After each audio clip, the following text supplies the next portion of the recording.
जी अस्सलाम वालेकुम स्टूडेंट, आवाज आ रही है मेरी?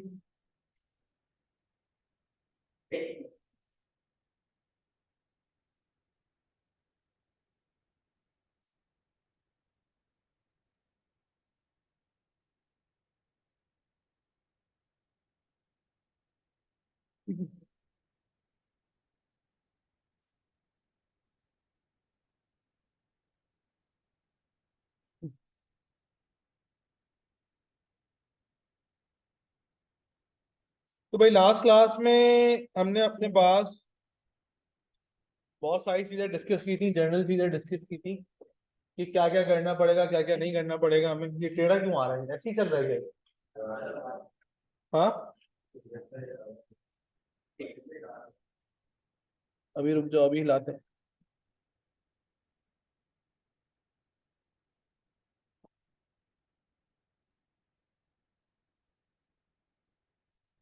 हिलाओ जरा, सही करो। भाई चेयर पे खड़े होकर कर लेना।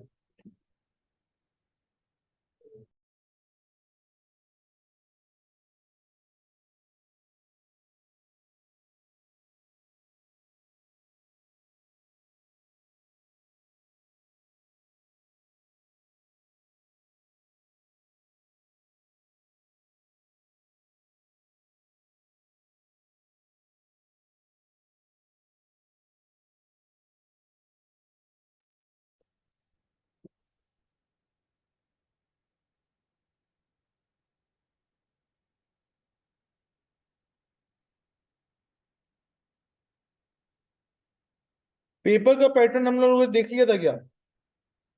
नहीं देखा था? देख लिया था। कहाँ है? रजिस्टर्स लेने थे, किस तरीके से पढ़ना है वो है, क्या क्या नहीं करना वो है। पेपर पैटर्न का है? पेपर पैटर्न तो देखा ही नहीं था। अच्छा, सिलेबस कंप्लीट मैंने लिखवा दिया था। ओके, अब चलते हैं अपने पास किस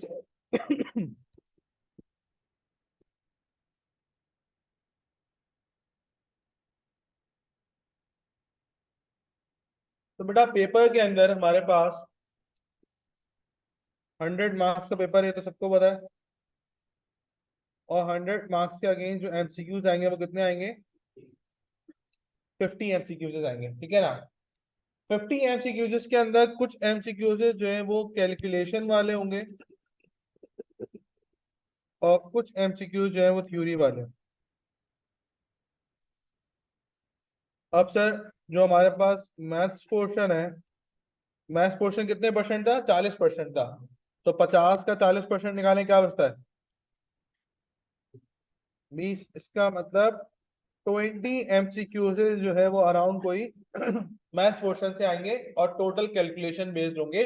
मैथ्स पोर्शन से थ्योरी टेस्ट नहीं होती एग्जाम्स के अंदर, ठीक है ना? अच्छा, फिर सर हमारे पास बचता है स्टैट्स पोर्शन। स्टैट्स पोर्शन कितना था बेटा? 60 में से अराउंड 40% स्टैट्स की कैलकुलेशन आएगी, मतलब वही 20 एमसीक्यूज। एंड स्टैट से थ्योरी भी आएगी, जो कि अराउंड होगी कितने परसेंट? 20%, ठीक है ना? और 20% इंटू 50 निकालेंगे तो क्या बनेगा? 10 एमसीक्यूज। टोटल 10 एमसीक्यूज जो है वो थ्योरी से आएंगे, ठीक है? बन जाएंगे अपने पास कितने? 50 एमसीक्यूज। इस 50 एमसीक्यूज तो देखो ये एक एस्टिमेटेड है, कैसा हो सकता है, लेकिन मेरे लिहाज से मैथ्स के एमसीक्यूज थोड़े से इंक्रीज हो जाएंगे, कैलकुलेशन वाले। थ्योरी के एमसीक्यूज रिमेन सेम, और स्टैट्स के कैलकुलेशन वाले एमसीक्यूज ना थोड़े से डिक्रीज हो जाएंगे। मतलब मैथ्स पोर्शन की जो एग्जाम्स के हिसाब से वेटेज है ना, वो ज्यादा हो जाएगी। ये तो हमने सिलेबस के पॉइंट ऑफ व्यू से निकाली थी कि 40% थी, ठीक है ना? लेकिन उनकी जो हमने वेटेज लिखवाई है उसके हिसाब से मैथ्स पोर्शन के एमसीक्यूज हो सकते हैं अराउंड कोई 24 या 26 एमसीक्यूज टेस्ट हो मैथ्स पोर्शन के, ठीक है? बाकी ये तो पता है आपके पास कि कंप्यूटर बेस्ड होता है आपका, सीपी होता है। कैलकुलेटर आपके पास अलाउ है साइंटिफिक। कल बता चुका था कि 8 मोड्स वाला कैलकुलेटर होना चाहिए, और बॉल पेन होना चाहिए। कौन से वाला? बस, इसके अलावा और तो कोई रिक्वायर्ड नहीं है एग्जाम्स के लिए। ठीक है भाई।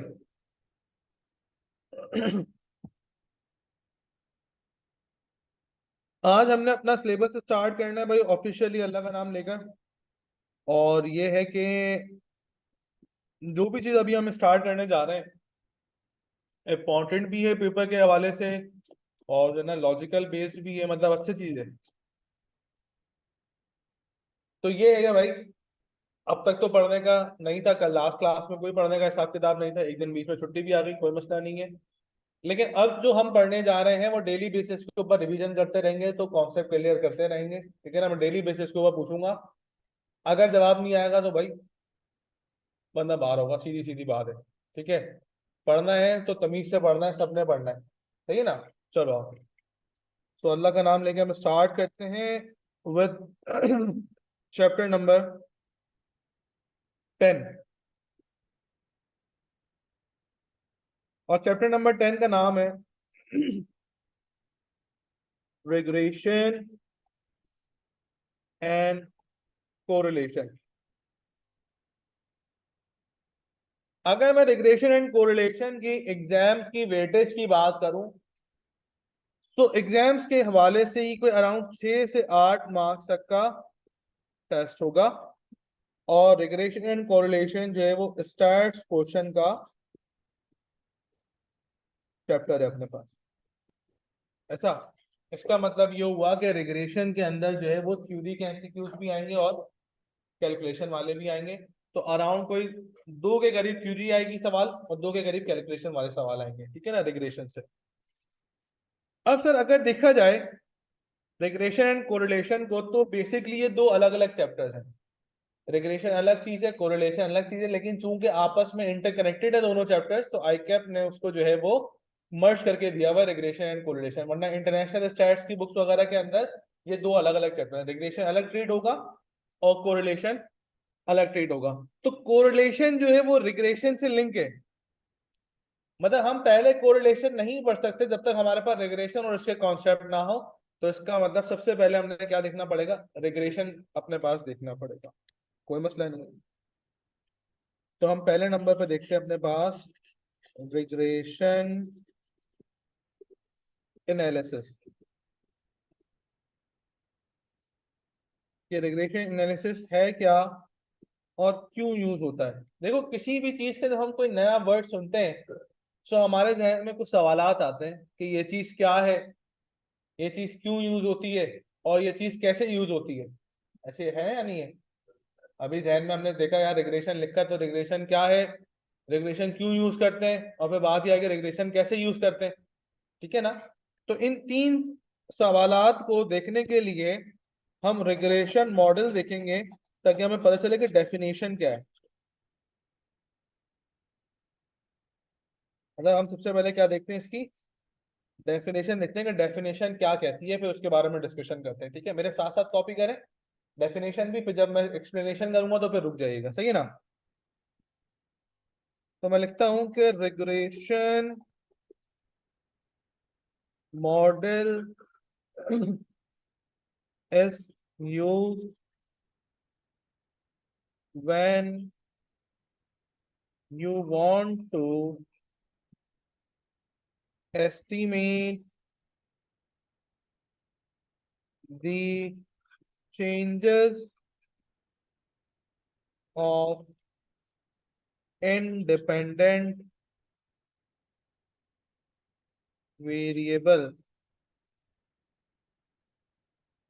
on dependent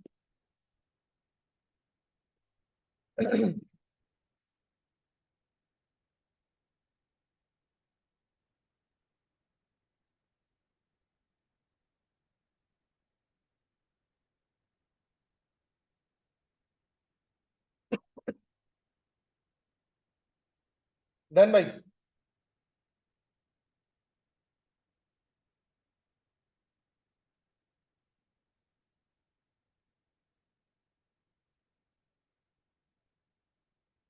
तो भाई सवाल डेफिनेशन में लिखा हुआ है कि regression model is use when you want to estimate the changes of independent variable on dependent variable।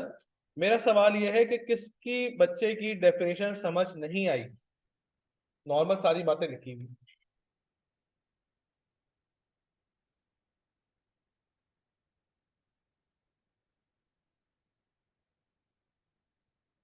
नहीं समझ आई, ओके।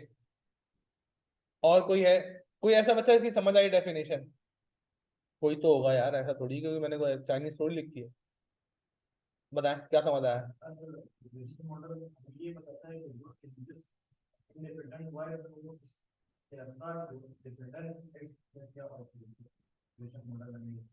तो सवाल में लिखा हुआ है, डेफिनेशन में लिखा हुआ है कि regression model is used when you want to estimate the changes of independent variable on dependent variable.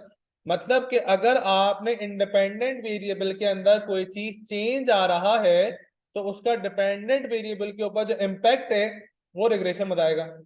आई समझ में? क्या आई?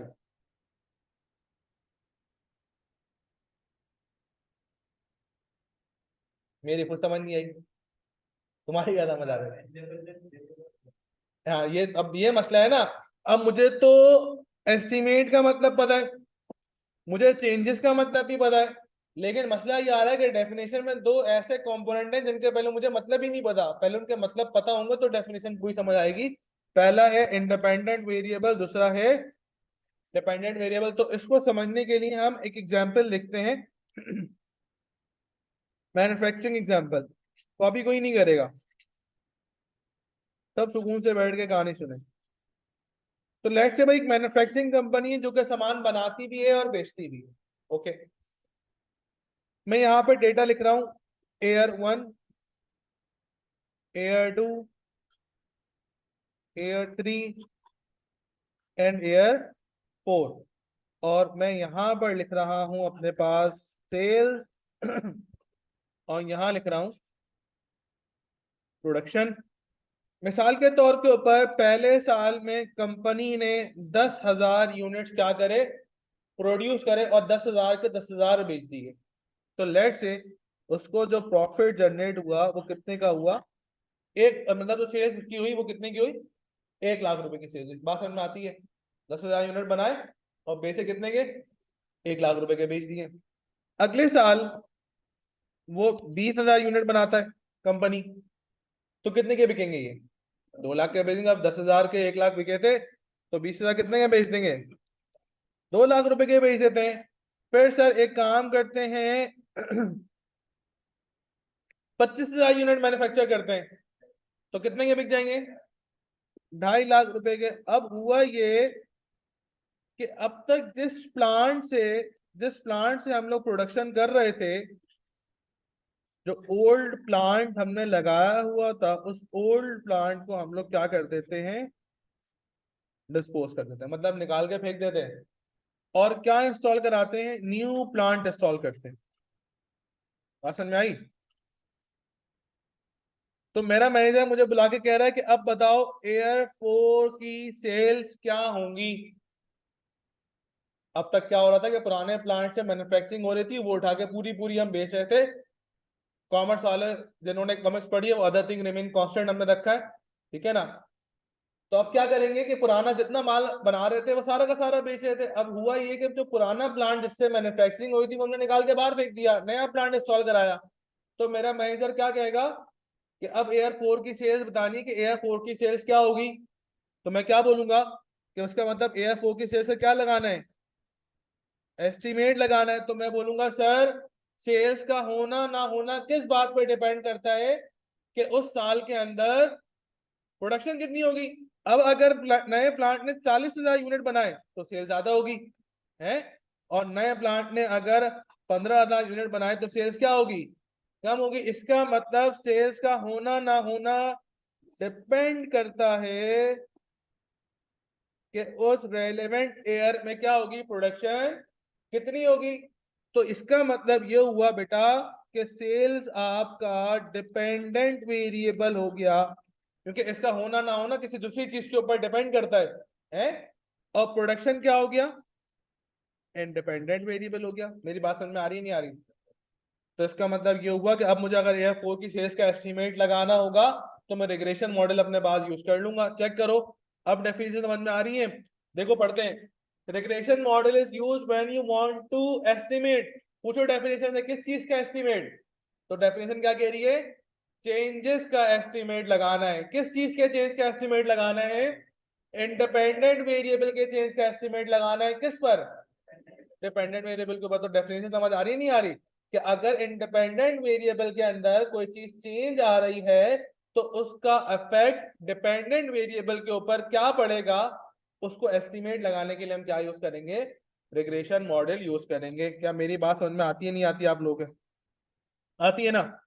तो इसका मतलब ये हुआ बेटा कि यहां पर हम रिग्रेशन मॉडल की एप्लीकेशन कर सकते हैं। याद रखिएगा कि रिग्रेशन मॉडल के अंदर हम इंडिपेंडेंट वेरिएबल को लेटर एक्स से डिनोट करते हैं, एंड डिपेंडेंट वेरिएबल को लेटर वाई से डिनोट करते हैं। बात समझ में आ रही है नहीं आ रही? कॉपी करने डेफिनेशन को।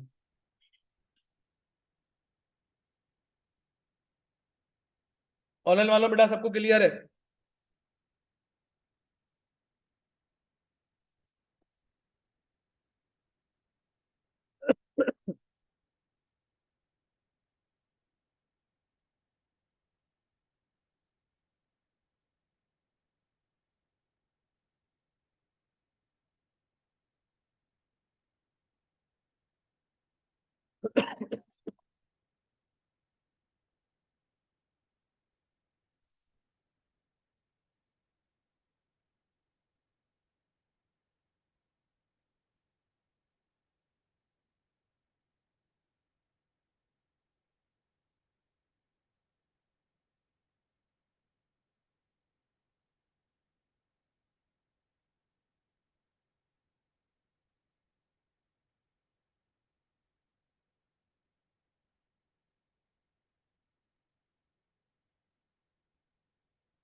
जी भाई डन।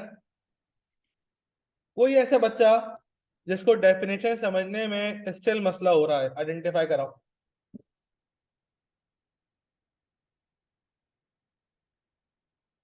सबको समझ में आ गया कि रिग्रेशन मॉडल की एप्लीकेशन कब कब होगी? एक और एग्जांपल चाहते हो या मैं सवाल कराऊं डायरेक्ट? है? एक और एग्जांपल दे देते हैं तो ताकि थोड़ा सा अच्छा हो जाएगा। ओके, सो इसको नाम देते हैं एग्जांपल नंबर 1 का। ओके, अब क्या हुआ? एग्जांपल नंबर 2 ले ली भाई। ठीक है, लेट्स से कि मिसाल के तौर के ऊपर आपने यहाँ पे लिखता हूं मैं मंथ्स, यूनिट, रुपीस और कंजम्पशन इन यूनिट्स। घर में हम एसी चलाते हैं ना भाई, जैसे एसी चलाते हैं, कभी कभी चलाते हैं, जब अब्बा बोलते हैं जब चला लो जब चला लेते हैं। अच्छा, मिसाल के तौर के ऊपर भाई मार्च में गर्मियां आ गई गर्मियां। लेट से मैंने जो एसी चलाया वो लेट से 400 यूनिट कंज्यूम करे। मिसाल के तौर के ऊपर 400 यूनिट मैंने कंज्यूम करे, एसी यूज किया मैंने। रात रात को एसी चलाया 2 घंटे, कमरा ठंडा हो गया, बंद कर दिया हमने एसी। ठीक है, तो 400 यूनिट कंज्यूम करने पे जो मेरा बिल आया, मिसाल के तौर के ऊपर वो 10,000 आया। सही है ना? 400 यूनिट कंज्यूम करे, बिल कितना आया? 10,000 रुपए का बिल आ गया। ओके, मार्च के बाद अप्रैल आएगा भाई। अब अप्रैल में वही मजीद गर्मी। अब जब मजीद गर्मी हुई तो रात को 2 घंटे ही चलता था, दोपहर में भी 2 घंटे ही चलाया, 4 घंटे चलाया।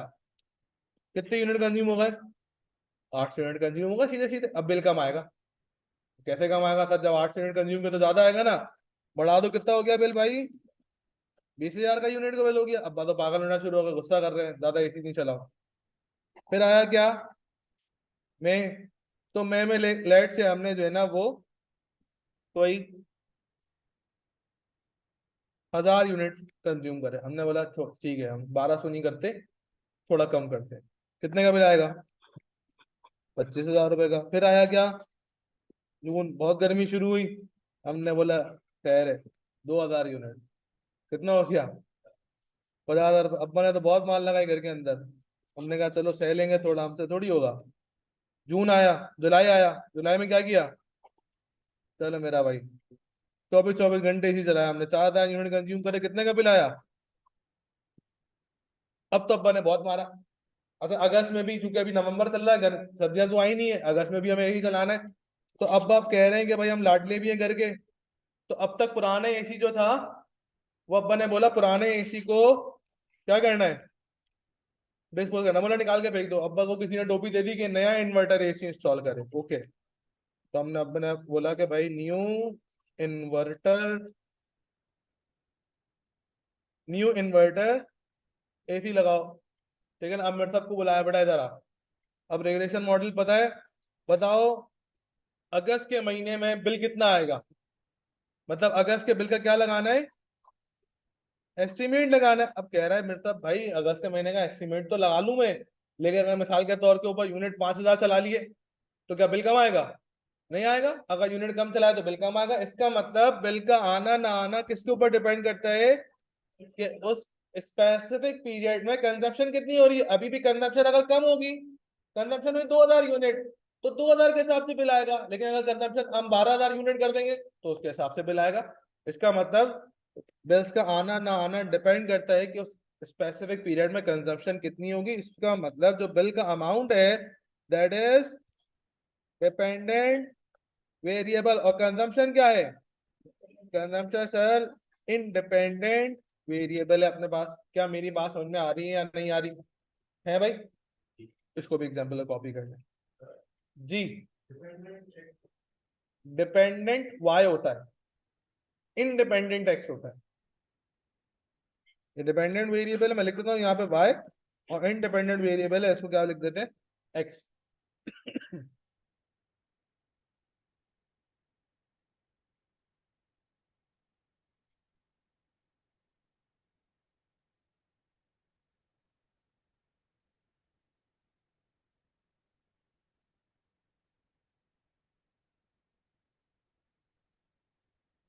भाई डन।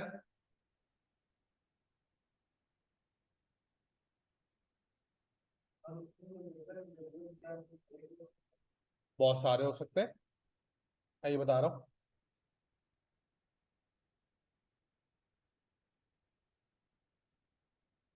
10 से 15 मिनट बाद दोबारा याद दिलाना। ठीक है?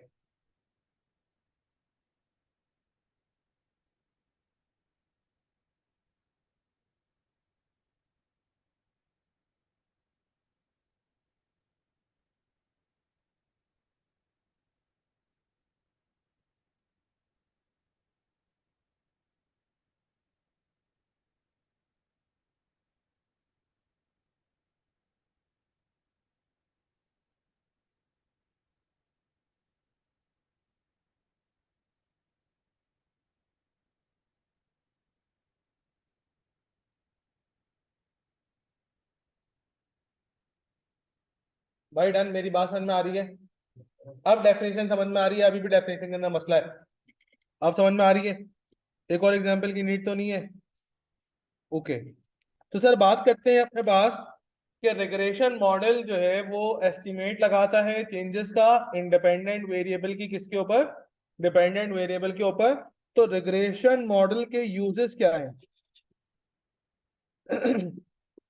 तो सबसे पहला यूज है रिग्रेशन मॉडल का, फोरकास्टिंग।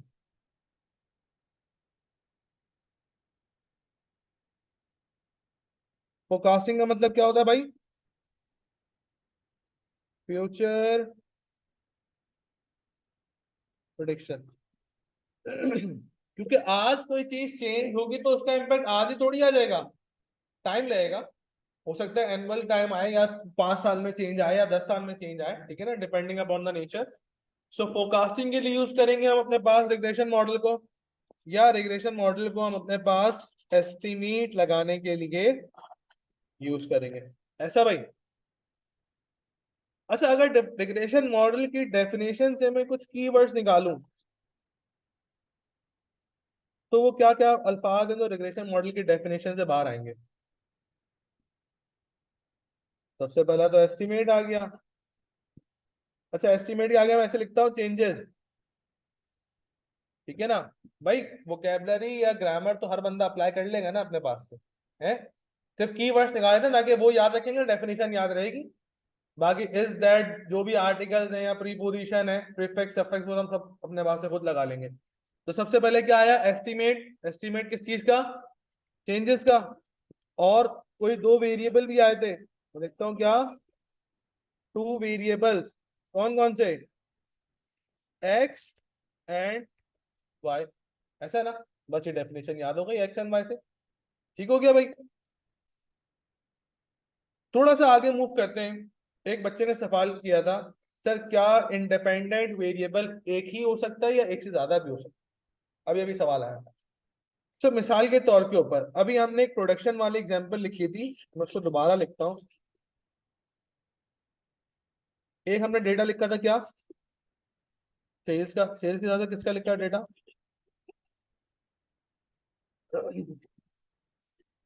सेल्स प्रोडक्शन के ऊपर डिपेंडेंट है। प्रोडक्शन डिपेंडेंट है, लेट से, लेबर फोर्स के ऊपर, या नहीं है? है। लेबर फोर्स ज्यादा होगी, प्रोडक्शन ज्यादा होगी, लेबर फोर्स कम होगी, प्रोडक्शन कम होगी। क्या लेबर फोर्स हम कह सकते हैं कि उनके वर्किंग आवर्स के ऊपर डिपेंडेंट होगी? है कि वर्किंग आवर्स कितनी है? अच्छा, अगर मिसाल के तौर के ऊपर मैं एक बंदे को 20,000 रुपए दे रहा हूँ, मेरे पास 14 घंटे काम कर रहा है, मैं बोलूँ नहीं अब 18 घंटे काम कर, सैलरी 20,000 ही दूंगा, करेगा? क्यों भाई? वो तो इसका मतलब क्या हुआ? लेट से हम बोल सकते हैं कि वर्किंग आवर्स जो है वो वेजेस के ऊपर डिपेंडेंट है। अगर मैं बोलूंगा नहीं भाई 14 घंटे में 20,000 देता था, अब एक काम का 18 घंटे काम कर मेरा भाई, मैं 30,000 रुपये दूंगा, एग्री जगह काम करने के लिए, ठीक है ना। तो इसका मतलब यहाँ तो डिपेंडेंट इंडिपेंडेंट वेरिएबल तो बहुत सारे आ रहे हैं, प्रोडक्शन खुद डिपेंड कर रहा है, लेबर फोर्स खुद डिपेंड कर रही है बहुत सारी चीजों के ऊपर। तो ये कब एग्जाम्पल आएगी? तो इस चीज को हम लोग बोलते हैं अपने पास मल्टीपल रिग्रेशन। क्या बोलते हैं? हम जो पढ़ रहे हैं अभी, तो हमने एग्जाम्पल देखी वो था लीनियर रिग्रेशन। तो मल्टीपल रिग्रेशन क्या होगा? जिसके अंदर इंडिपेंडेंट वेरिएबल बहुत सारे हो। और लीनियर रिग्रेशन क्या होगा? जिसके अंदर सिर्फ क्या होंगे? टू वेरिएबल्स होंगे। और मल्टीपल रिग्रेशन में लिखता हूं मैं अपने पास मोर देन टू वेरिएबल। बात समझ में आ रही है मेरी? तो सर मल्टीपल रिग्रेशन वाले भी तो एग्जांपल देना। लीनियर रिग्रेशन वाली तो समझ आ गई, दो एग्जांपल दे दी। मल्टीपल रिग्रेशन वाली भी दें ताकि बात समझ में आए हमारी। तो बेटा मल्टीपल रिग्रेशन के आगे मैं एक चीज लिखता हूं।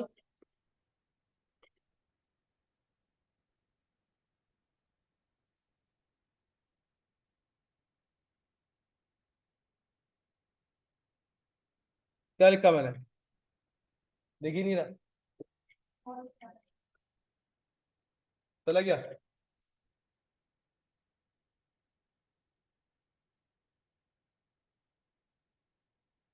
क्या लिखा? Not the part of our syllabus, हमारे सिलेबस का पार्ट ही नहीं है मल्टीपल रिग्रेशन। ये आई कैप ने कैफ 6 MFA के अंदर डाला था। कैफ 6 का जो पेपर था MFA, उसके अंदर डाला था। तो हमारे पास सिर्फ लीनियर रिग्रेशन ही है। जब भी आप डेफिनेशन जब चैप्टर खोलेंगे तो उसके अंदर लीनियर रिग्रेशन लिखा हुआ होगा। लीनियर का मतलब ही क्या होता है? इसमें दो वेरिएबल्स होते हैं अपने पास, ठीक है ना, एक डिपेंडेंट और एक इंडिपेंडेंट वेरिएबल। आ रही है बात समझ में? इसीलिए मैंने मल्टीपल रिग्रेशन की एग्जांपल आप लोगों को नहीं दी अपने पास, इसको भी नोट कर लीजिएगा।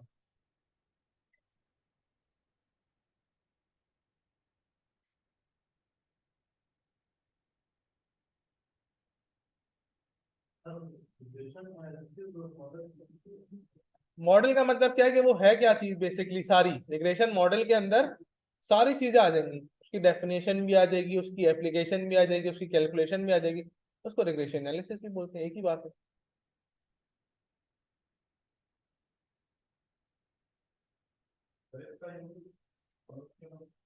बताया ना, जब भी फोरकास्टिंग करनी होगी हमें और जब भी हमें चेंजेस में एस्टिमेट लगाना होगा।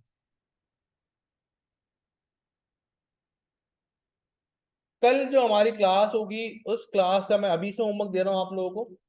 रिग्रेशन की डेफिनेशन से हर बच्चे ने मुझे दो दो एग्जांपल्स देनी है, जिसके अंदर इंडिपेंडेंट वेरिएबल भी आएगा, डिपेंडेंट वेरिएबल भी आएगा। ठीक है ना? घर से सोच के आएगा, प्रिपेयर करके आएगा, जो मैंने बताई है वही नहीं बताना, भाई वही मुझे चिपका दो। ठीक है, घर से कुछ वर्क करके आएंगे इसके ऊपर, हर बच्चे से पूछूंगा। ठीक है जी। हाँ, दो दो, हर बच्चा दो दो एग्जाम्पल प्रिपेयर करके लेके आएगा कि भाई यहाँ पे भी रिग्रेशन मॉडल की एस्टिमेशन आ रही है। ठीक है, देखेंगे फिर। अच्छा सर, बात समझ में आ गई कि जब भी रिग्रेशन मॉडल तब यूज करेंगे जब हमें एस्टिमेट लगाना होगा इंडिपेंडेंट वेरिएबल का डिपेंडेंट वेरिएबल के ऊपर, चलो ठीक है। लेकिन अब बात ये आती है कि सर इसकी कैलकुलेशन कैसे होगी, है भाई? कैलकुलेशन पे आते हैं, डेफिनेशन समझ आ गई, डेफिनेशन की एप्लीकेशन समझ आ गई। अब ये एस्टिमेट लगाएगा कैसे? तो एस्टिमेट लगाने के लिए हमें कैलकुलेशन देखनी पड़ेगी भाई। तो कैलकुलेशन के अंदर हमें देखना पड़ेगा अपने पास रिग्रेशन इक्वेशन।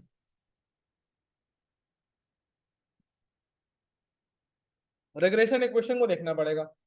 और रिग्रेशन इक्वेशन में याद रखिएगा बेटा, रिग्रेशन इक्वेशन दो तरीके की होती है, एक जिसको हम लोग बोलते हैं y ऑन x, एक जिसको हम लोग बोलते हैं x ऑन y। ठीक हो गया? तो हम सबसे पहले एग्जांपल आज देखने जा रहे हैं equation y on x। y on x की पूरी इक्वेशन होती है बेटा y is equals to a plus B X. क्या ये एक लीनियर इक्वेशन है या नहीं है? कितनी बच्चे ऐसे क्लास में जिनको लीनियर इक्वेशन का मतलब नहीं पता, हाथ खड़ा करो। कितने ऐसे हैं जिनको लीनियर इक्वेशन का मतलब नहीं पता कि कौन सी इक्वेशन लीनियर होती है, कौन सी इक्वेशन लीनियर नहीं होती? सबको पता है? दो लोग आइडेंटिफाई हुए हैं, जिनको नहीं पता बता दो अभी, फिर मैं पूछूंगा अभी। जिसको पता ही ना हो, जिसको पता ही ना हो कि लीनियर इक्वेशन क्या होती है। एक दो तीन चार पाँच छः, कैसे आता है? एक सात आठ नौ दस ग्यारह। हाँ पता है लीनियर इक्वेशन क्या होती है, बताइए क्या होती है। और बस? नहीं पता है, नहीं पता? पता है, चलो चलो। हाँ, तो लीनियर इक्वेशन एक ऐसी इक्वेशन होती है जिसके अंदर दो वेरिएबल्स हो, एक एक्स एक वाई, और दोनों वेरिएबल्स की पावर मैक्सिमम वन हो। देखो वाई की पावर क्या है? कुछ भी नहीं है, तो क्या है? वन है। एक्स की पावर क्या है? कुछ भी नहीं है, तो क्या है? वन है। तो लीनियर इक्वेशन ऐसी इक्वेशन होती है जिसमें दो अननोन होते हैं और दोनों वेरिएबल्स की पावर जो है मैक्सिमम क्या होती है? वन होती है। इसीलिए लीनियर इक्वेशन का डिग्री ऑफ इक्वेशन अपने पास क्या होता है बेटा? वन होता है। आ रही है बात समझ में? आउट ऑफ द बात करता हूं, एक होती है क्वाड्रेटिक इक्वेशन, वो होती है A X Y is equal to A X square plus B X is equal to C. ये क्वाड्रेटिक इक्वेशन क्यों है? दो वेरिएबल तो यहाँ भी है, एक्स और वाई, लेकिन पावर क्या है? स्क्वायर है, तो जिसकी वजह से इसको हम क्वाड्रेटिक इक्वेशन बोलेंगे। और इसका डिग्री ऑफ इक्वेशन क्या होगा? टू। क्यों? क्योंकि degree of equation basically represent करता है मैक्सिमम पावर को। तो यहाँ एक्स की पावर बड़ी है, वाई की पावर बड़ी है। एक्स की पावर बड़ी है तो क्या थी? एक्स की पावर टू थी, तो डिग्री ऑफ इक्वेशन क्या आ जाएगा? टू आ जाएगा। खैर इसको हम डिग्री ऑफ इक्वेशन वगैरह को, इक्वेशन को चैप्टर नंबर 1 में डिटेल डिस्कशन करेंगे इसके ऊपर। ठीक है ना? लीनियर इक्वेशन की क्यों बोल रहे थे इसको? क्योंकि इसमें दो ही वेरिएबल यूज हो रहे थे और दोनों वेरिएबल्स की पावर क्या थी बेटा? वन थी अपने पास। ठीक है, अब सर ये y का क्या मतलब है, मेरे सब बताएगा बेटा? y क्या है ये?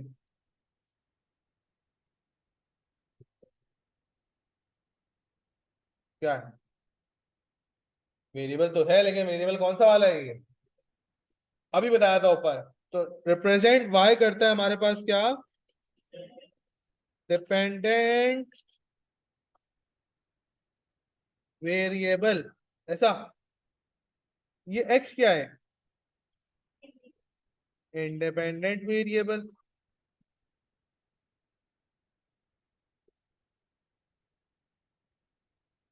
सर फिर ये ए क्या है?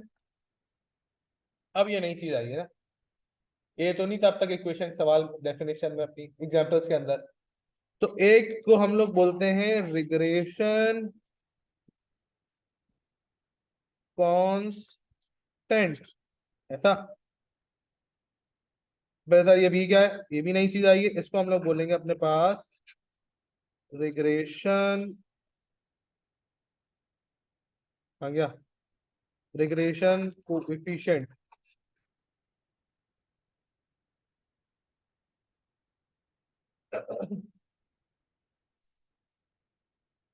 हाँ भाई, बात समझ में आई?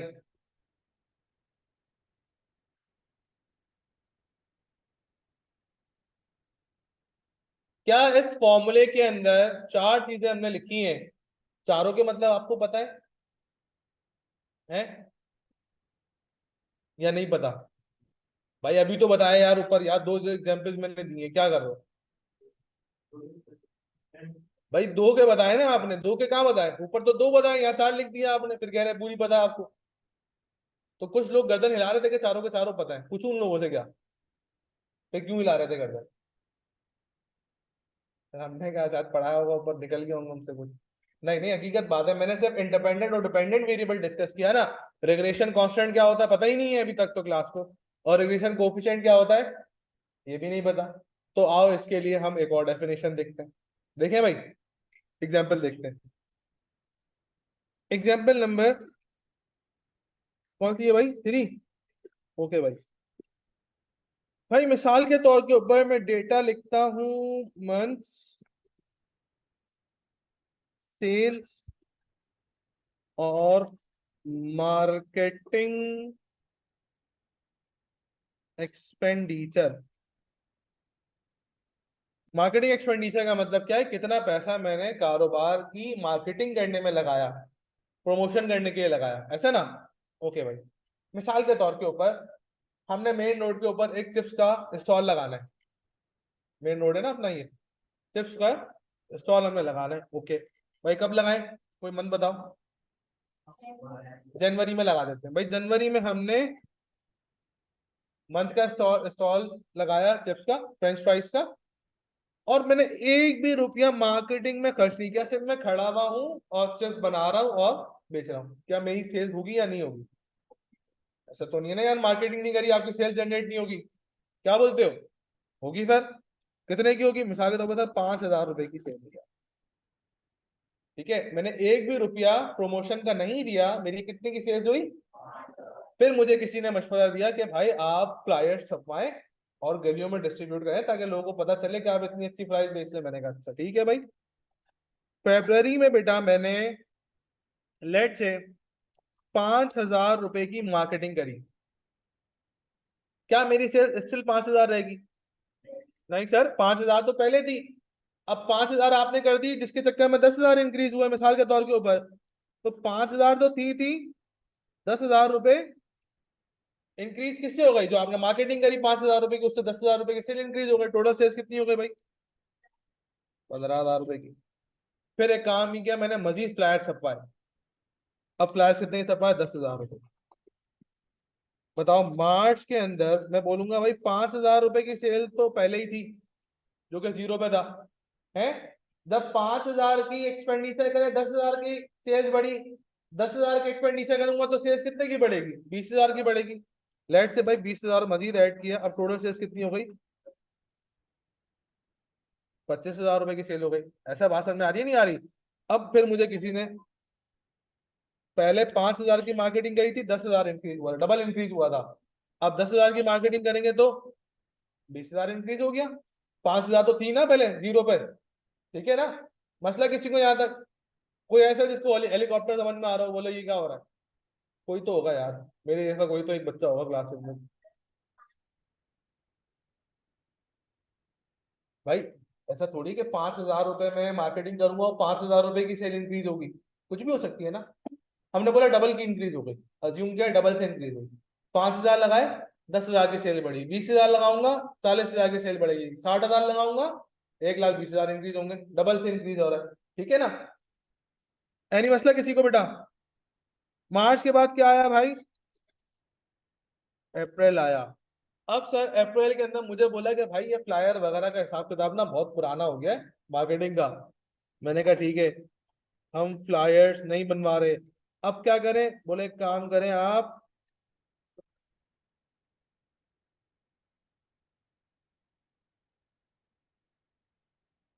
पे क्या स्पेलिंग है, क्या लिख दिया मैंने? नहीं, यूट्यूबर्स को बुलवाएं। और टिकटॉक की स्पेलिंग क्या है? टिक, TIK TOKR। तो आप किसको बुलवाएं भाई? टिकटॉकर्स को बुलवाएं और यूट्यूबर्स को बुलवाएं, थोड़ा डांस वांस करेंगे आगे, अजीबोगरीब हरकतें करेंगे, आपकी वीडियो ज्यादा लोगों में जाएगी, बहुत सारे व्यूज आते हैं इनके। हमने बोला ठीक है। अब टिकटॉकर्स को जब कांटेक्ट लेके आए तो उनके नखरे ही नहीं मिल रहे। उन्होंने कहा चलो ठीक है यार, कारोबार तो करना है ना। उसने बोला भाई 50,000 रुपये लूंगा, मुफ्त में आके खाना भी खाऊंगा, 50,000 रुपये भी लूंगा। मैंने कहा चलो ठीक है यार, करेंगे काम। तो 50,000 रुपये टिकटॉकर्स को मैंने दे दिए। 5,000 सेल्स तो पहले ही थी, जो 50,000 की है उसका फिर डबल इंक्रीज हो गया। कितने से इंक्रीज हो गई सेल्स? 1,00,000 रुपए से इंक्रीज हो गई। तो मेरी सेल्स कितनी हो गई बेटा? 1,05,000। सर आप बताना क्या चाह रहे हैं? आपने तो कहा था मैं रिग्रेशन कॉन्स्टेंट और कोफिशिएंट बता रहा हूं। तो बेटा याद रखना कि जब आपके पास सेल्स कौन सा वेरिएबल था यहाँ पर? वाई था। मार्केटिंग एक्सपेंडिचर क्या था? एक्स का मतलब सेल्स डिपेंडेंट था, मार्केटिंग एक्सपेंडिचर इंडिपेंडेंट वेरिएबल था। जब इंडिपेंडेंट वेरिएबल जीरो था तो सेल्स एक मिनिमम अमाउंट थी नहीं थी? है? अगर मैं नेक्स्ट मंथ भी सेल मार्केटिंग नहीं करता तो सेल इतनी रहती नहीं रहती? जैसा इतनी ही रहती ना। तो इसका मतलब क्या हुआ? If independent variable is zero, then we have certain value of dependent variable. ऐसा है या नहीं है? अगर इंडिपेंडेंट वेरिएबल जीरो होता है तो डिपेंडेंट वेरिएबल की सर्टेन वैल्यू होगी। इस सर्टेन वैल्यू को हम अपने पास बोलते हैं क्या भाई? Regression constant. क्या मेरी बात समझ में आ रही है नहीं आ रही? रेगुलेशन कांस्टेंट का मतलब क्या? वो अमाउंट जो कि इंडिपेंडेंट वेरिएबल अगर नहीं भी है तब भी कुछ ना कुछ जनरेट हो रहा होगा या नहीं हो रहा होगा? है भाई? हो रहा होगा। तो उसको हम क्या बोलेंगे? रिग्रेशन कांस्टेंट बोलेंगे। कभी आपने बिल पढ़ा है घर का? नहीं सर हमारा काम ही नहीं है बिल पढ़ने का, हम क्या करेंगे? सिर्फ हम ये देखते हैं कि ड्यू डेट क्या है, बस इससे ऊपर नहीं देखते। तो अगर आपने बिल पढ़ा होगा तो बिल के अंदर जिन लोगों के यहाँ 3 फेज मीटर होता है, एक तो सिंगल फेज मीटर होता है, एक बत्ती जल रही होती है मीटर के अंदर, एक बहुत से लोग के 3 लाइट जल रही होती है, सेलेक्टर भी लगा होता है घर के अंदर, उसको 3 फेज मीटर बोलते हैं। तो 3 फेज मीटर मिसाल के तौर के ऊपर जितने लोग लिख रहे हैं वो बात सुन लें पहले। मिसाल के तौर के ऊपर मैं जनवरी के अंदर पाकिस्तान टूर पे अपने साथ फैमिली के साथ गया, पूरा जनवरी के अंदर मैंने एक भी यूनिट कंज्यूम नहीं किया, घर की सारी लाइटें सब फ्रिज वगैरह पंखे वगैरह सब बंद है। ठीक है ना? एक बल्ब नहीं जल रहा, मेरा मीटर जीरो है। जनवरी के अंदर मैंने कोई भी यूनिट कंज्यूम नहीं किया। मैं जब जनवरी पूरा महीना गुजार लिया मैंने, और जब जनवरी के बाद में आया घर में बिल पड़ा हुआ था मेरे पास, उसके ऊपर लिखा था 2,000 रुपए। अब जब 2,000 बिल लिखा हुआ था तो यूनिट मैंने कंज्यूम चेक करे, यूनिट कंज्यूम जीरो है। तो फिर वो डिस्क्रिप्शन दी हुई होती है उन्होंने, है? तो जब डिस्क्रिप्शन मैंने पढ़ी तो उसमें लाइन रेंट के 1,500 रुपए लिखे हुए थे, मीटर रेंट के 500 रुपए लिखे हुए थे। तो वो क्या है? वो फिक्स है। मतलब यूनिट आप कंज्यूम करो या नहीं करो, आपका बिल जो है वो 2,000 रुपए का आना ही आना है। तो वो क्या है अपने पास? वो रेगुलेशन कांस्टेंट है, वो अमाउंट जो कि फिक्स है, कंजम्पशन पे उसका कोई फर्क नहीं पड़ना। वो हमेशा है और हमेशा तक ही रहेगा अपने पास जब तक दुनिया कायम है अपने पास। ठीक है ना? अच्छा जी, फिर आगे बढ़ते हैं भाई जी।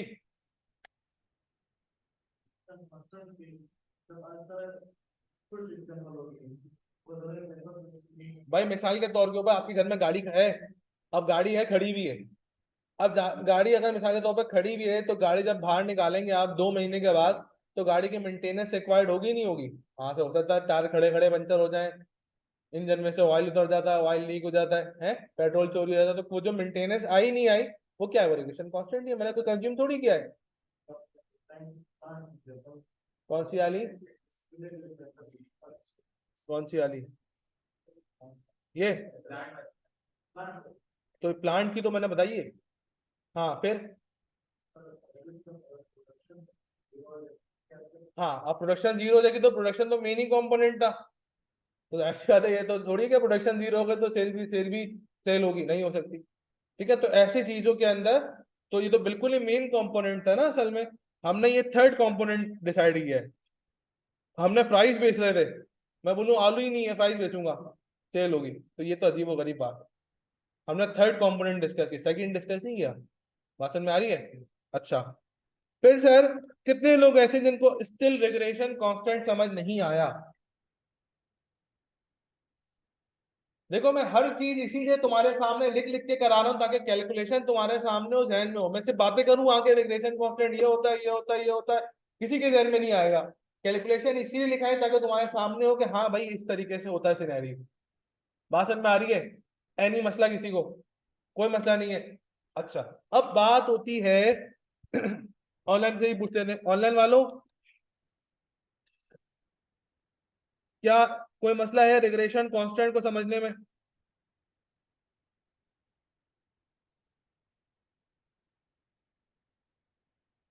देखो अभी हम कहाँ वर्क कर रहे हैं, अभी हम डे वन के ऊपर वर्क कर रहे हैं। कल सिनेरियो लिखवाए थे ना हम 12, और 12 में से अभी कहाँ है हम? कॉन्सेप्ट बिल्डिंग के ऊपर। अभी मैं सारा काम कॉन्सेप्ट बिल्डिंग का कर रहा हूँ। जब सवाल कराऊंगा तो एक क्लास में 5 सवाल कराऊंगा, क्योंकि क्वेश्चन ही परफॉर्म करने हैं ना उस टाइम को पता। कॉन्सेप्ट बिल्डिंग हमने कर ली। चैप्टर का इंट्रोडक्शन जितना भारी होगा उतना ही अच्छा है। कैलकुलेशन क्या? कैलकुलेशन तो हर कोई करा देगा है। मैं किसी बच्चे को पढ़ाऊं, कोई आपको मार्च बैच फेब्रवरी बैच वाला करा देगा कैलकुलेशन, उसमें थोड़ी मसला है। लेकिन मसला क्या है कि इंट्रोडक्शन के अंदर, कॉन्सेप्ट बिल्डिंग के अंदर कॉन्सेप्ट समझ में आ गया, कैलकुलेशन तो हर किसी के बस की बात है ना, आराम से हो जाती है। जी हाँ हाँ, पूछ भाई पूछ। क्यों?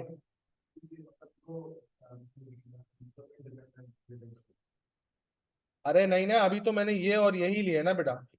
अभी तो मैं कंसीडर इन दो को कर रहा हूँ ना, तीसरे को थोड़ी लेके आया मैं बीच में। जो मेन कंपोनेंट था वो तो पहले भी था, हर सिचुएशन में होगा ही होगा वो तो। मैं तो अभी जो एस्टिमेट लगा रहा हूँ वो इस बेसिस के ऊपर लगा रहा हूँ इसका। बात समझ में आ रही है? डिपेंड करता है कि किन दो वेरिएबल्स का कंपैरिजन हो रहा है। ठीक है ना? अच्छा, अब आओ देखो। अब सर रिग्रेशन कांस्टेंट तो आ गया, रिग्रेशन कांस्टेंट को हमने ए बोल दिया था, ये बात हमारी समझ में आ गई। अब रिग्रेशन कोफिशिएंट का, रिग्रेशन कोफिशिएंट का मतलब होता है पर यूनिट चेंज। क्या होता है बेटा? कितने यूनिट का चेंज आया चेक करो। 5,000 की मार्केटिंग की थी, सेल्स कितने से बढ़ी थी? 10,000 से। कितने की मार्केटिंग करी, सेल्स कितने से बढ़ी? कितने की मार्केटिंग करी, सेल्स कितने से बढ़ी? इसका मतलब अगर मैं पर यूनिट चेंज निकालूं तो मेरा बेटा 1,00,000 रुपए इंक्रीज हुए थे। कैसे? कि 50,000 रुपए एक्सपेंडिचर किया तो क्या आया? 2। तो इसका मतलब क्या हुआ? 1 यूनिट एक्सपेंड करूंगा, 2 यूनिट सेल्स बढ़ेगी। 2 यूनिट एक्सपेंडिचर करूंगा, 4 यूनिट, मतलब उसका मल्टीपल बढ़ती रहेगी अपने पास, ऐसा ना? तो रिग्रेशन कोफिशिएंट का मतलब क्या है कि पर यूनिट चेंज, कितने यूनिट एक्स के बढ़ेंगे तो वाई के अंदर चेंज आएगा। बात समझ में आ रही है? तो पर यूनिट चेंज अपने पास क्या होगा? उसको हम अपने पास बोलेंगे बेटा regression coefficient.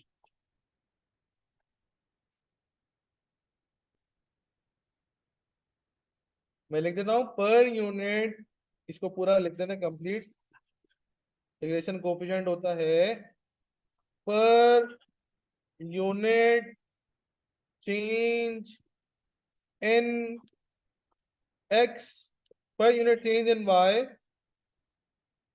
Due to change in X. कि x में कितने यूनिट से चेंज आया, तो y में उसके मल्टीपल से चेंज आएगा रिग्रेशन कोफिशिएंट से। x है 10 यूनिट, रिग्रेशन कोफिशिएंट है 2, तो y कितने से इंक्रीज होगा? 20 से। 10 से वे बढ़ा है तो वो 2 से मल्टीप्लाई करके 20 से वो बढ़ जाएगा अपने पास। यही हमने किया है। 50,000 की सेल्स की थी तो 2 से मल्टीप्लाई किया, कितने से सेल्स इंक्रीज हो गई? 1 लाख से इंक्रीज हो गई।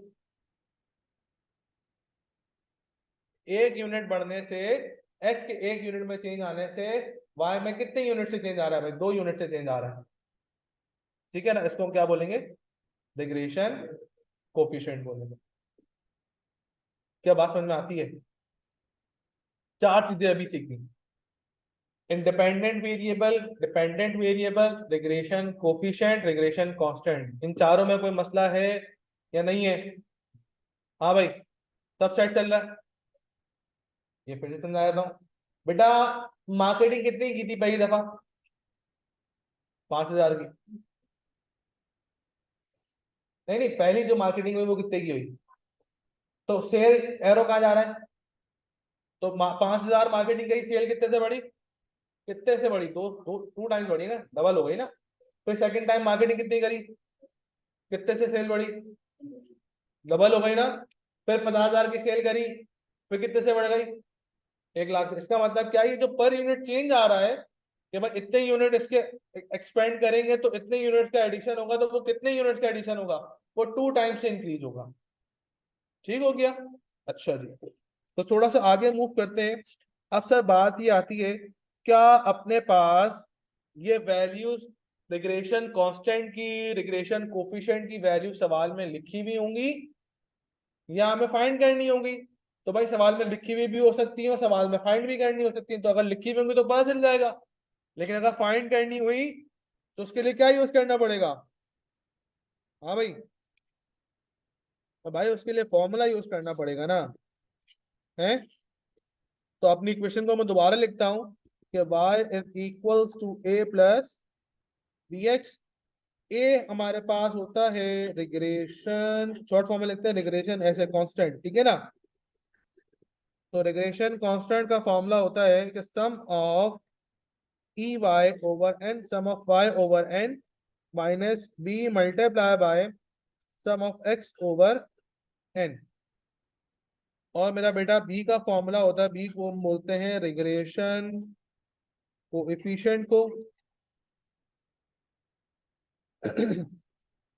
और रिग्रेशन कोएफिशिएंट का हमारे पास फॉर्मूला होता है N into sum of X Y minus sum of X into sum of Y divided by N into sum of X square minus sum of X का whole square.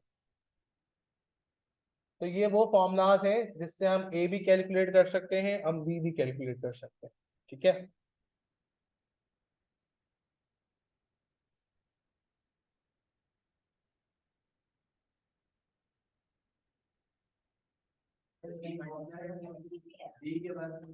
B multiply by sum of X, E X, ये ऐसा symbol है। ये वाला ई, तूने वो ई बना दिया, ये ई वाला। N multiply by sum of X square, E X square minus sum of X का होल स्क्वायर। ई बोलते हैं सम को। हाँ, कहाँ? भाई डॉट लगाओ, ब्रैकेट लगाओ या मल्टीप्लाई का साइन लगाओ, एक ही बात है। किसमें? बार लगाने में? अच्छा वो, अच्छा ठीक है, अभी बता दो।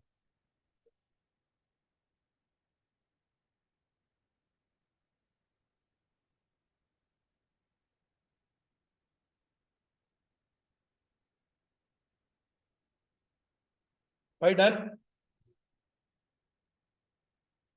तो एक चीज और है कि रिग्रेशन कांस्टेंट का ए का फॉर्मूला एक और है जिसको हम लोग बोलते हैं Y bar minus B multiply by X bar. तो ये फॉर्मूला नया फॉर्मूला नहीं, ये फॉर्मूला वही वाला है। वाई बार का मतलब होता है, वाई बार बराबर है सम ऑफ वाई ओवर एन के। मतलब पहले क्या लिखा हुआ था, sum of Y over N था ना, उसकी जगह मैंने क्या लिख दिया, वाई बार लिख दिया, कोई मसला ही नहीं, एक ही बात है। वाई बार का फॉर्मूला क्या है, सम ऑफ वाई ओवर एन, फिर बी मल्टीप्लाई बाय क्या था, sum of X over N था ऊपर, तो यहाँ पे मैंने क्या नीचे लिख दिया, एक्स बार लिख दिया, तो एक्स बार का फॉर्मूला क्या है, सम ऑफ एक्स ओवर एन। तो इसका मतलब ये कोई नया फॉर्मूला नहीं लिखा, वही फॉर्मूला से वैल्यूज को हमने थोड़ा सा और मजीद कंसाइज कर दिया। आ रही है बात समझ में, इसको भी कॉपी कर लो अपने पास।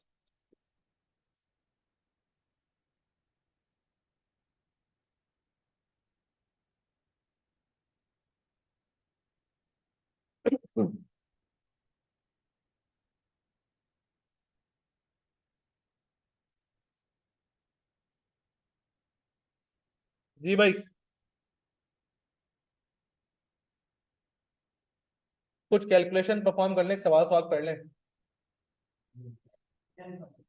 एन, एन क्या है, हाँ ये बड़ा सवाल है सर, आपने वाई बताया, ए बताया, एक्स बताया, बी बताया, ये एन क्या है, क्या हो सकता है एन, सम ऑफ भाई N N N number of observation से, जितना ऑब्जर्वेशन होंगी 5 साल का डेटा होगा तो एन 5 हो जाएगा, 4 महीने का डेटा होगा तो एन 4 हो जाएगा, जितनी ऑब्जर्वेशन होगी वो एन हो जाएगा। ठीक है भाई, और कोई सवाल किसी का।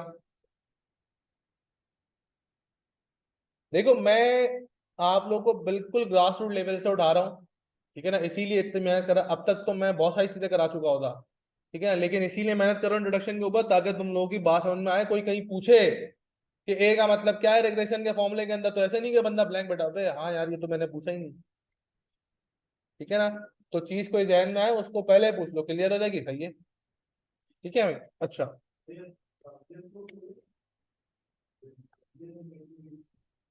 डेरिवेशन ना, अब फॉर्मूले की डेरिवेशन नहीं कराऊंगा, पूछो क्यों, क्योंकि ये आउट ऑफ द कॉन्टेक्स्ट बात है। फॉर्मूले की डेरिवेशन सीखेंगे फिर कहानी मजीद में लंबी होती चली जाएगी, कहानी उतनी तक रखेंगे जितना हमारा काम है, ठीक है ना, क्योंकि क्यों पूरे क्यू एम में कम से कम भी होंगे, कम से कम 500-550 फॉर्मूला, तो अगर 500-550 फॉर्मूला से हम डेरिवेशन सीखने बढ़ गए तो भाई फिर क्यूएम का कोर्स जो है ना वो अराउंड 6 महीने से जो है ना 1 साल पर आ जाएगा, ठीक है ना, क्योंकि फॉर्मूले की डेरिवेशन के अंदर फिर किस बंदे ने दी थ्योरी, उसकी थ्योरी बताओ, तो डेरिवेशन किस तरीके से, तो फिर वो फजूल में लंबी है, फिर वो मैं काम नहीं करता, ठीक है।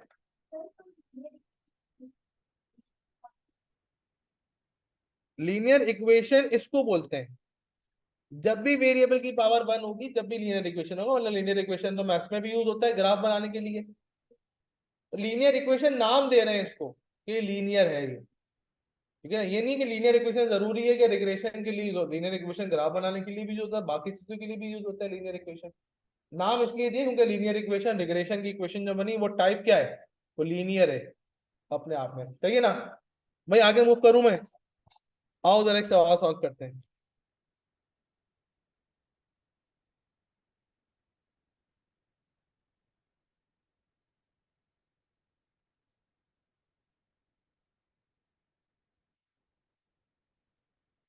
क्या लिखा हुआ है बेटा, सवाल पढ़िएगा जरा, obtain the regression line y on x, y on x के फॉर्मूला हम पढ़ चुके हैं ऊपर, for the following data, regression line का मतलब क्या है, रिग्रेशन लाइन का मतलब है सिर्फ इक्वेशन बनानी है हमने, y is equal to a plus B X, सिर्फ इक्वेशन बनानी है बस, और कोई काम नहीं करना, ठीक है ना। अच्छा, यहाँ पर तो x की वैल्यूज आपको दी हुई और y की वैल्यूज दी हुई, सबसे पहले हम x और y की वैल्यूज को लिस्ट डाउन कर लेते हैं, मेरे साथ से लिस्ट डाउन कर दिएगा बेटा।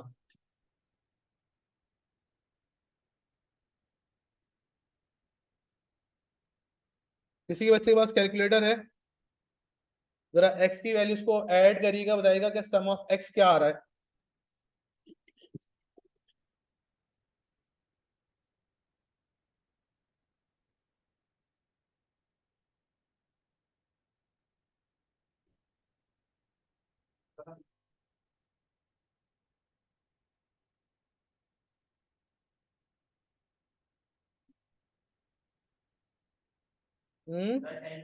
तभी तो मैं कहूँ, मैंने कहा ये y की वैल्यू कम क्यों हो गई।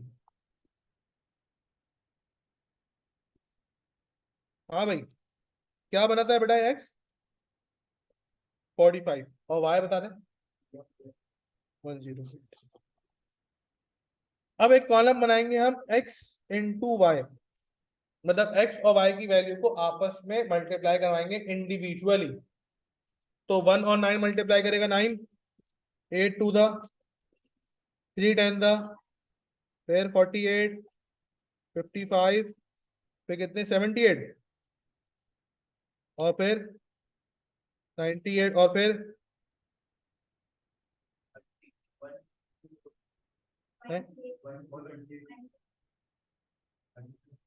48 और 80 ना 128 सही है। और 130, बेटा इसको भी जरा ऐड करिएगा, 597। ठीक है ना। अब एक कॉलम हमने और बनाना है एक्स स्क्वायर का। कोई ऐसा क्लास में जिसको स्क्वायर सॉल्व करना नहीं आता है? आता है, सबको सॉल्व करना आता है, स्क्वायर सॉल्व करना आता है ना? तुम बताओ लड़के होंगे। पीछे आना, आगे आना। हाँ हाँ, 4 का स्क्वायर क्या आलू? चला तो ठीक है भाई। 1 का स्क्वायर करूंगा 1, 2 का स्क्वायर करूंगा 4, 9, 16, 25, 36, 49, 64, 81, क्या बना? 285। सर इतनी लंबी क्यों कर रहे हैं? एक काम क्यों नहीं करते, डायरेक्ट 45 का स्क्वायर करते यही बन जाएगा है? डायरेक्ट 45 का स्क्वायर करते हैं, क्या मतलब है? करके चेक करो। 20 तो नहीं आया सेम। इसका मतलब ये हुआ कि sum of X square is not equal to sum of X का होल स्क्वायर, है ना? कि सम ऑफ एक्स का होल स्क्वायर करके मैं सम ऑफ एक्स स्क्वायर तक नहीं आ सकता। आ रही बात समझ में? अच्छा एक काम करें, 45 और 108 को मल्टीप्लाई करें, देखें 597 आ जाएगा है। 45 मल्टीप्लाई 108 इज इक्वल टू क्या बना? तो ये तो 495 आया। इसका मतलब ये हुआ कि sum of x into Y is also not equal to sum of x multiply by sum of. बहुत से बच्चे गलती करते हैं, सर अब फजूल में इतनी लंबी क्यों करें, जब दोनों का सम निकाला हुआ दोनों को मल्टीप्लाई करा देते हैं। तो मल्टीप्लाई कराने के बाद रिजल्ट आपके सामने सेम नहीं आती बेटा वैल्यू, ठीक है ना? आपको इंडिविजुअली मल्टीप्लीकेशन करना पड़ेगा। सही है, नोट कर लो अपने पास, शाबाश। डेटा बनाओ, तो फॉर्मूला अप्लाई करते हैं।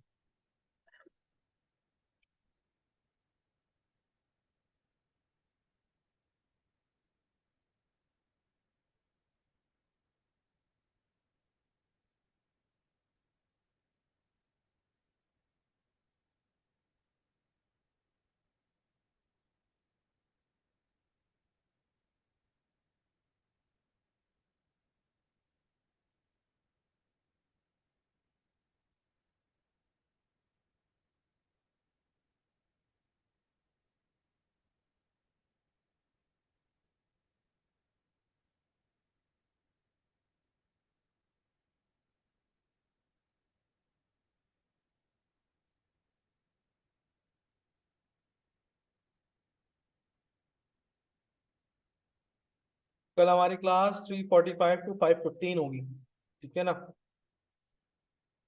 12:15 से 5:15 तक आपकी क्लासेस हैं। मैं कह रहा हूँ कि कल आपकी 12:15 बजे से 5:15 बजे तक 3 क्लासेस हैं, ठीक है? 12:15 से 12:45, मतलब 12:15 से 1:45 बिजनेस की क्लास है। 2 से 3:30 अकाउंटिंग की क्लास है। और 3:45 से 5:15 यूएम की क्लास है, ठीक है?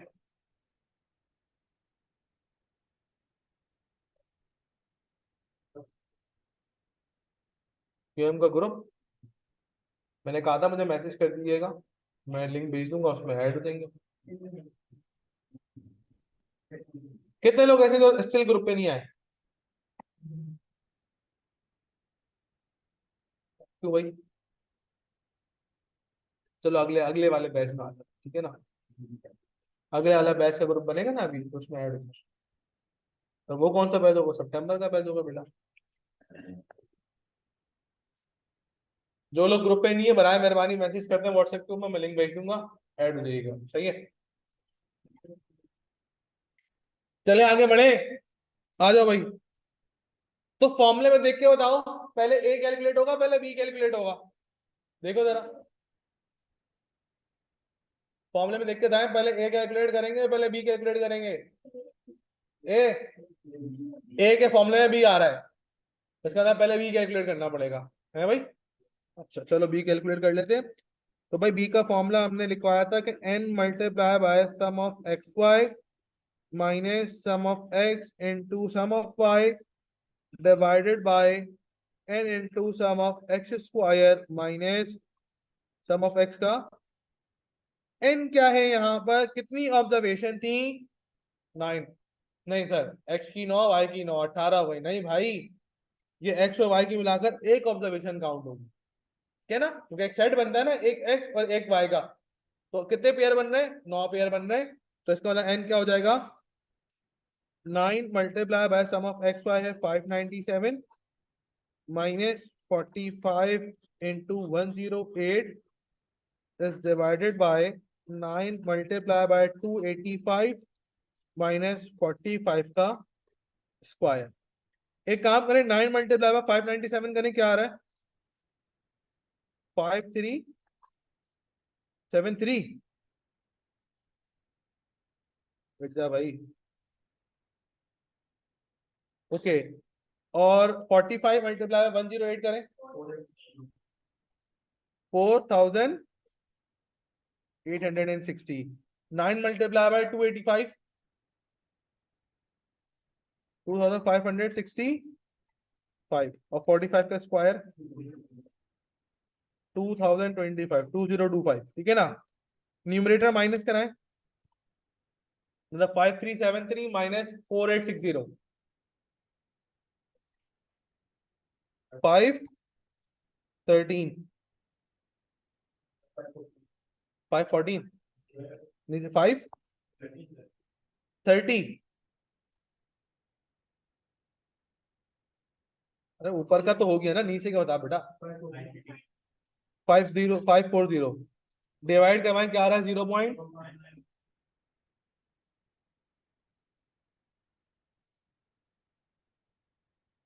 हाँ भाई आप बताओ, 0.95 क्या बता रहा है?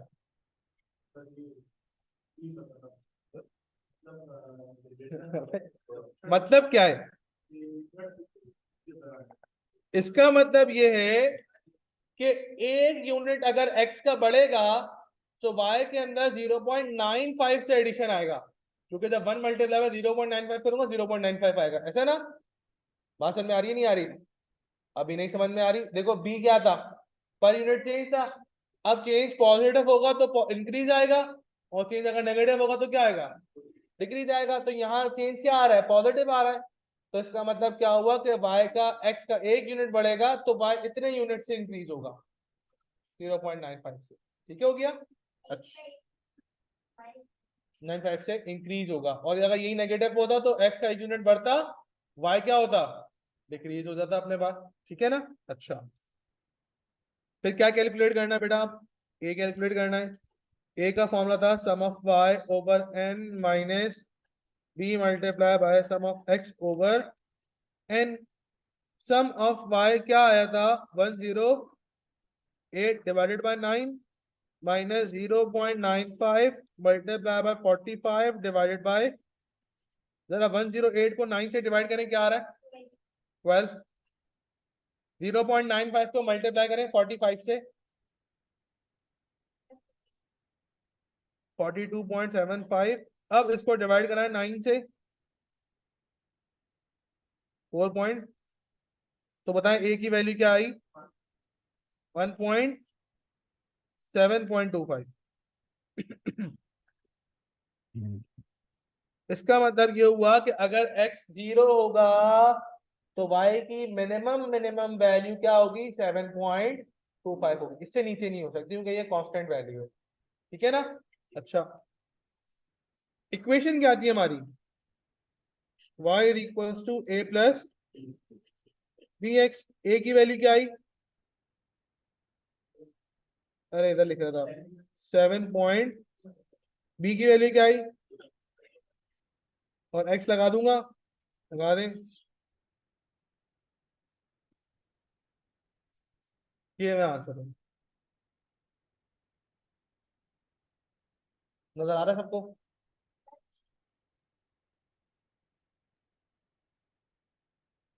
इसका कॉन्सेप्ट ये है कि कांस्टेंट की वैल्यू एक्स की कुछ भी वैल्यू हो, भले इंक्रीज हो डिक्रीज हो जीरो हो, अगर एक्स जीरो होगा तो वाई की जो फिक्स वैल्यू है वो 7.25 होगी।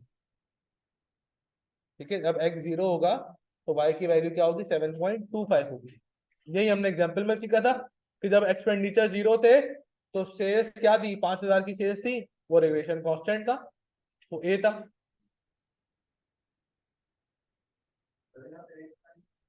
नहीं करा ना? क्यों? क्योंकि उसने कहा था क्या सवाल में? Obtain the regression line. जब रिग्रेशन लाइन बोला तो रिग्रेशन लाइन का मतलब क्या? एक इक्वेशन बना के छोड़ दूंगा, इसके बाद सॉल्व कर भी नहीं सकता क्योंकि मजीद एक्स की वैल्यू दी भी नहीं है उसने। ठीक है ना? बिल्कुल देख। ये ले, पहले इतने की पिक्चर ले लें।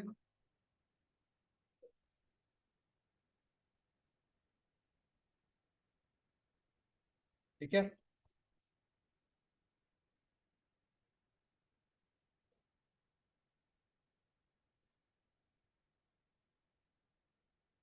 एन की वैल्यू फिर क्या लेते? आप बताओ ना, फिर मैं आपसे पूछ रहा हूँ ना दोबारा। मैं समझ गया। आप कह रहे हैं कि एन की वैल्यू 9 क्यों हुई, तो मैं आपसे ये पूछ रहा हूँ काउंटर सवाल के अंदर फिर क्या होता? एन का मतलब क्या है? एन का मतलब क्या है? ऑब्जर्वेशन का मतलब क्या है? कितना डेटा गिवन है? कितना डेटा गिवन था? काउंट करो। है कैसे? अच्छा, पहले ना ये काउंट करा था 1 2 3 करके, तो इसको बोला था यार 1 से शुरू हो रही है 9 पे खत्म हो रही है तो 9 ही होंगी बीच में। गायब तो है नहीं। तो ठीक है 9। सर ये क्या बात हो गई? एक्स की 9 है, वाई की भी 9 है। तो फिर मैंने एक बात बोली थी कि इस पेयर को हम एक वैल्यू काउंट करेंगे, एक्स और वाई की पेयर को। तो कितने पेयर है? 9, तो एन क्या होगा? 9 होगी बस। जल्दी कॉपी करें।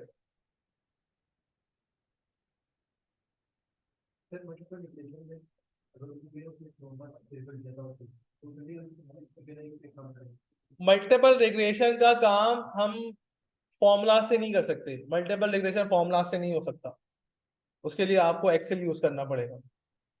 जब कैफ सिक्स एमएफए के अंदर भी आई कैन में डाला था तो उसके ऊपर लिख दिया था कि बाय फॉर्मूला जो है ना वो पॉसिबल नहीं है, आपको जो है वो एक्सेल परफॉर्म करना पड़ेगा।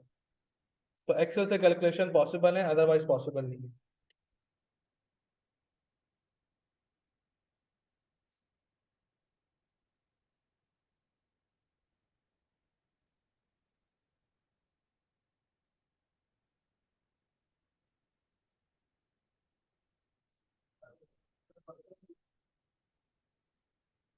हाँ बेटा। क्या?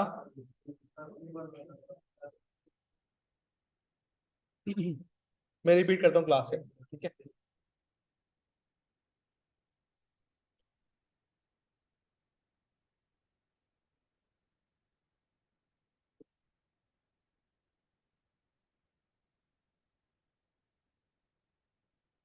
भाई क्लास डन हो गया बेटा? चलो थोड़ा सा रिवाइज कर लेते हैं और फिर क्लास को ऑफ करेंगे अपने पास। आज हमने सबसे पहले क्या देखा? रिग्रेशन मॉडल देखा। रिग्रेशन मॉडल की डेफिनेशन क्या थी? कि जब भी हमें एस्टिमेट लगाना होता है चेंजेस का, इंडिपेंडेंट वेरिएबल की चेंज का डिपेंडेंट वेरिएबल के ऊपर, तो अपने पास रिग्रेशन मॉडल यूज करते हैं। रिग्रेशन मॉडल के यूजेस क्या थे? फोरकास्टिंग करनी हो या एस्टिमेट लगाना हो। फिर हमने एक एग्जांपल देखी जिसमें क्या था? प्रोडक्शन थी और सेल्स था, और सेल्स जो डिपेंडेंट था प्रोडक्शन के ऊपर। देखिए तो क्या ये डेफिनेशन एग्जांपल कंप्लीट है या इनकम्प्लीट है? इनकम्प्लीट है क्यों? क्योंकि इसमें कांस्टेंट वाली बात तो आई नहीं। अच्छा, फिर हमने जो कोफिशिएंट वाली बात देखी थी वो भी नहीं आई। तो बेसिक एग्जांपल थी ना, इसीलिए हमने इसको सिंपल रखा था। देखिए बेसिक एग्जांपल जितनी सिंपल हो उतनी अच्छी है। मैं इन पे कैलकुलेशन कराना शुरू कर दिया ना, आगे हम बोलते पता नहीं क्या हो रहा है, कि जीरो नहीं आ रहा, कांस्टेंट नजर नहीं आ रहा, कोफिशिएंट नजर नहीं आ रहा। भाई नहीं आएगा, क्यों? क्योंकि बेसिक एग्जांपल रखिए ताकि सबकी समझ में आए। ठीक है? फिर इधर देखो। अच्छा, इधर भी जीरो नहीं लिखा आपने, इधर तो लिखते थे, क्यों लिखते हैं भाई? बेसिक एग्जांपल थी ना। इसीलिए यहाँ पे भी ना रिग्रेशन कोफिशिएंट अलग किया ना रिग्रेशन कांस्टेंट हमने अलग किया, मर्ज ही चलाया जैसा ऊपर वाली एग्जांपल चलाई। ठीक है, फिर हमने डिस्कस किया कि मल्टीपल रिग्रेशन क्या होता है, दो से ज्यादा वेरिएबल होते हैं, चेन चलती होती है पूरी, वो हमारे सिलेबस का पार्ट नहीं है। लीनियर रिग्रेशन हमारे सिलेबस का पार्ट है। लीनियर रिग्रेशन क्यों बोलते हैं, क्योंकि जो इक्वेशन होती है उसमें दोनों वेरिएबल की पावर 1 होती है, सीधे उसको लीनियर इक्वेशन बोलते हैं अपने पास। ठीक है ना, अगर सर पावर 2 होती तो क्वाड्रेटिक इक्वेशन बोल देते हैं उसको। मसला क्या है? नहीं, क्वाड्रेटिक इक्वेशन है, चैप्टर नंबर 2 क्वाड्रेटिक इक्वेशन का ही है, लेकिन लीनियर इक्वेशन क्यों बोला, क्योंकि टाइप है ना, नेचर क्या है, लीनियर है। ठीक है, अच्छा फिर हमने फॉर्मूला देखा y is equal to A plus B X, A और बी अननोन थे, तो ए और बी को समझने के लिए हमने एक एग्जांपल मजीद देख ली। ठीक है ना, अच्छा फिर आगे बढ़े, हमने क्या देखा, फॉर्मूलाज देख लिया कि ए और बी कैलकुलेट किस तरीके से होंगे। जब कैलकुलेशन देख ली, सवाल आया कि obtain the line of regression. Obtain the line of regression का मतलब क्या है, सिर्फ रिग्रेशन इक्वेशन बनानी है। तो कुछ नहीं था, एक्स और वाई का डेटा गिवन था, मैंने डेटा बनाया, वैल्यूज निकाली, पहले बी कैलकुलेट किया, फिर ए कैलकुलेट किया, दोनों को इक्वेशन में रखा, मेरा आंसर हो गया। सर इसके ऑप्शन किस तरीके से आएंगे, आपने तो कहा था एमसीक्यूज बेस्ड होगा। तो बेटा याद रखना कि जब आप पेपर करने बैठोगे तो वहां पे